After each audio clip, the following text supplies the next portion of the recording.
উম্মতের বিরুদ্ধে আমার আবার একটা মামলা আছে, এটা নালিশ আছে।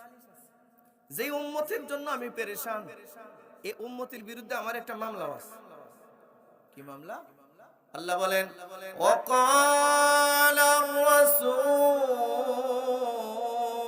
ইয়া রাব্বি ইন্না কওমি ইত্তাখাযু হাযাল কুরআনা মাহজুরা।